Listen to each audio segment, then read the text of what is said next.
Welcome to Onalytica's Influencer Interview Series. Today I'm with Neil Cattermull, a tech influencer and director of the Future as a Service. Welcome, Neil. Can you tell us a bit about yourself and also what the Future as a Service really is? Thank you, Tim. Yes, influencing side, I travel all over the world really, as you know, talking and writing about technology trends, and the Future as a Service is just an extension of that. So looking at technical concepts, technical vendors from mid to large cap, assisting with their growth from various angles, from a technical strategy point of view, from a revenue point of view, and just make them bigger and better.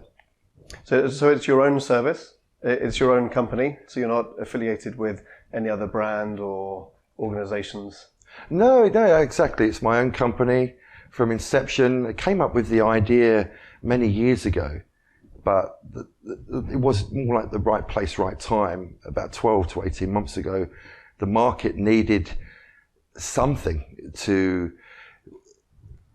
weed out the wheat from the chaff, from a cloud perspective, from a technology perspective, from the multitude of vendors and the millions of acronyms that people cannot understand and differentiate against their own product sets. And a surprisingly large amount of companies still today don't know how to place their product sets, what they deliver in the right market to the right people to essentially grow their own companies. It's shocking, really.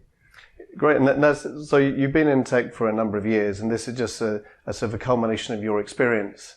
But you said you got a background in FinTech. You talk a lot about cloud, blockchain, AI. Can you talk about your expertise areas and the specialist areas that you create content in?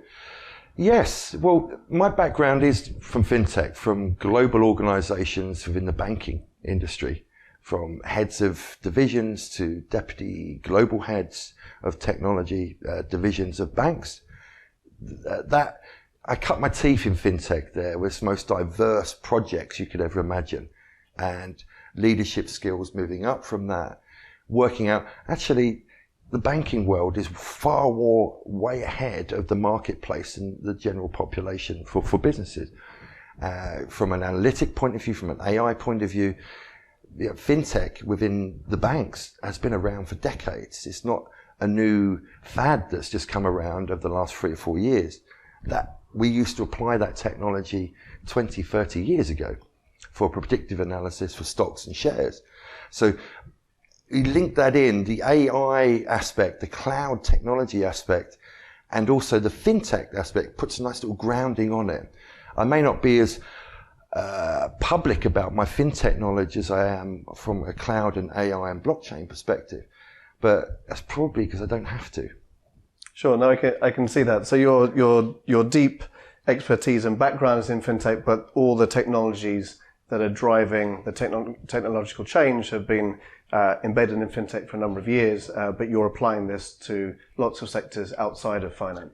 Absolutely. And, today we see a plethora of buzzwords of acronyms where we talk about edge technology, 5G communications, general infrastructure, cloud, hybrid cloud, multi-cloud. And this is all the lines between all of these concepts of technology are blurring.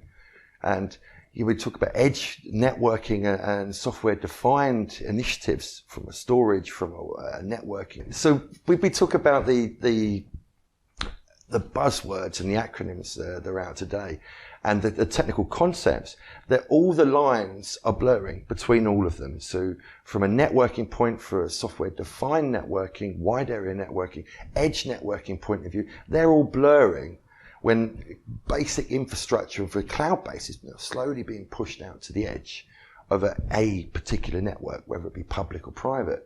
So those lines are getting more and more blurred. And not only that, the choice is becoming more varied with hybrid approach for multi-cloud initiatives, different cloud providers, and the security just follows on from that. So then that makes perfect sense to actually apply the analytic knowledge that I have, that you have on AI in the fact that actually when you have all this data slowly and initiatives merging together, it makes perfect sense to apply analytics and AI to that whole arena. And I think with the marketplace as it is, it's all going to start to blur again and rapidly do so over the next couple of years. So your business that you're running independently, the influencing side is almost a byproduct of your knowledge. So we can see that you built up 5,000, an audience of 5,000 on LinkedIn, 34,000 on Twitter, for example, and you've obviously got offline influence as well. Yeah, how did you get to be perceived as an influencer in the industry? That's an interesting question. I'd never started out thinking, I want to be a market influencer for technology. I sort of fell into it really with various companies that I would advise or I'd be working for, and just giving them the right advice and just being a bit more visual and a bit more popular across the social media channels. And little by little, it gained momentum. And today, it's quite interesting for me because I wouldn't regard myself as an influencer, but a lot of people do. And I, more on a strategic point of view, can assess technology, put technology roadmaps in place, and give the right advice of what tech could be used where and in a combination of other technologies to grow a company.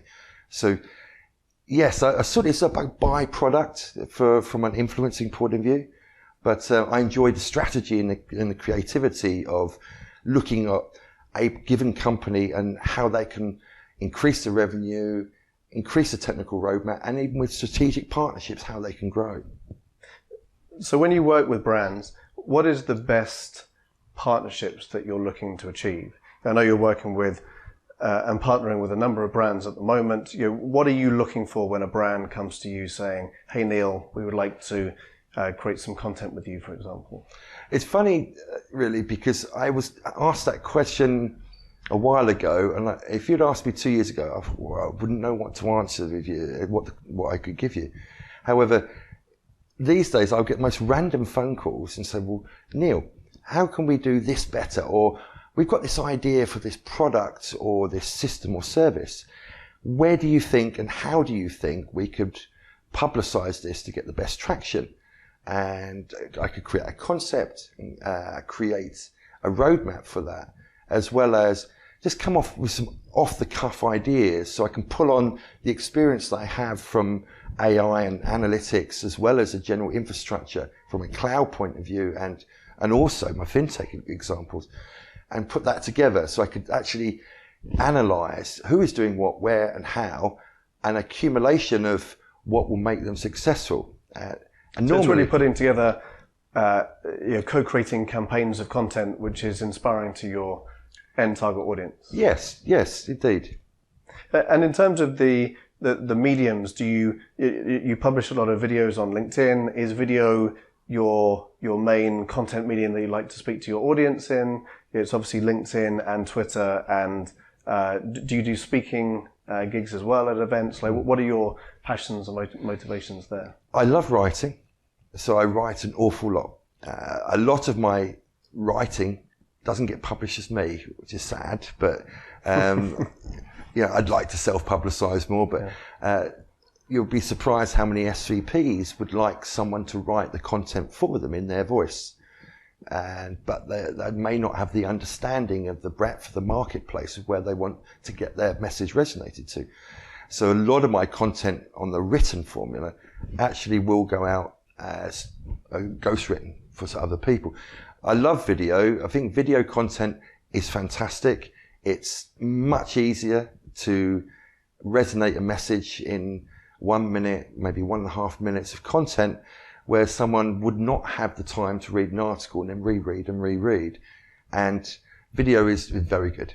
So yes, various mediums really, and mostly talking as well off the back of that. People would ask me to evangelize about their product set of what I would think the best marketplace for their product to be produced in, and also the benefits, and not only that, the pros and cons against their product set. So I do believe you have to be agnostic in this marketplace. I think no influencer should be tied to a certain brand. If you want to evangelize about a product, you must feel that that's a good product, not because someone's asking you. So talking about one product doesn't mean that you have really strong affinity for that brand and you're going to talk differently about a competitor. You just talk about it as you see it. Absolutely. And you're brand agnostic, but the focus is on your audience and the content you want to create. Absolutely. I mean, at the end of the day, I think you need to be passionate about the technology. You need to understand the technology that you want to influence your following and also the marketplace in a real way. You cannot falsify your passion and your trends in the technical marketplace and influence someone's decision if you're not passionate behind it. And I think engagement is really key. And certainly the people that follow me across the social platforms know that I'm very agnostic and I'm very passionate about technology, and I would never lead them down a path that they would never suggest that they would ever go down. So talking about engagement, who do you feel is your target audience in terms of location or roles of people? Is it the C-suite? Are they VCs? Are they based in the US, UK, EMEA, for example? Do you have a feeling for that? The majority of the people I engage with are from a C-suite level. But saying that, to a lesser degree, from a technical architectural point of view, people would like to pick my brains, if you like, on where do they think the next strategy of they should be looking for the technical implementations or migrations, etc., etc. So it's technical specialists, it's C-suite, yes, as well. We're looking at your audience location stats, and 47% in your direct network is from the US, and then the UK, Canada, Germany, India, Australia are pretty strong in your networks as well. Yes. So it's really interesting. Obviously, the influencer network that you have will then propagate your content to different locations and roles.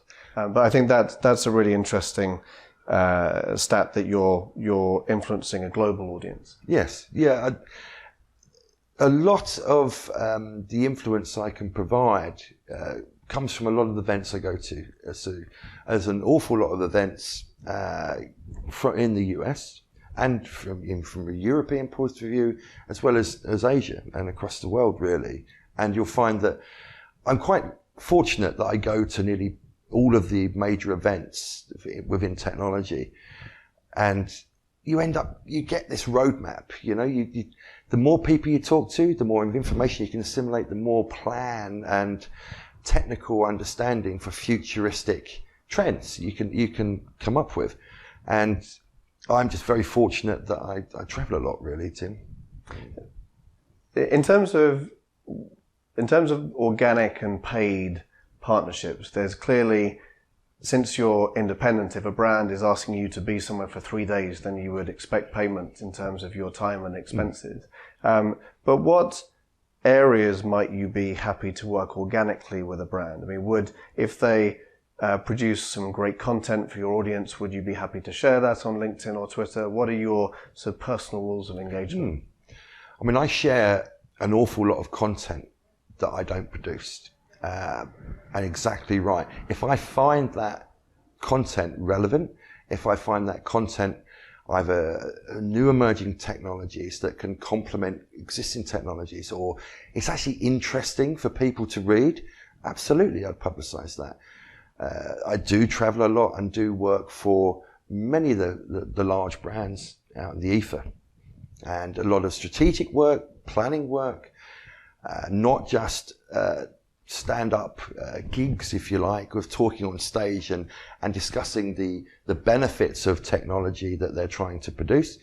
It's also workshops. I do all sorts of things, really, of trying to edge out why people want this technology, find the reasons why, and does it make sense for them. If it doesn't make sense for them, I'll tell them that. It's no point of, certainly from the people that my audience, if I advise them incorrectly, you're only as ever good as your last project. And your reputation is your own business, so absolutely, obviously that's critical to you. lastly, what personally motivates you outside of work? What are your passions and interests? It's no secret that I like cars. I've always liked cars and fast cars. Hopefully soon fast electric cars. So reduce my own carbon footprint. But yeah, I love technology. I've lived technology all my life, and that's a main part and always will be a main part of my life. But also I do a lot of work for startup organizations to point them on the right track, and also initiatives that help kids with coding. And I'm not a coder, but I understand the principles of coding across the board.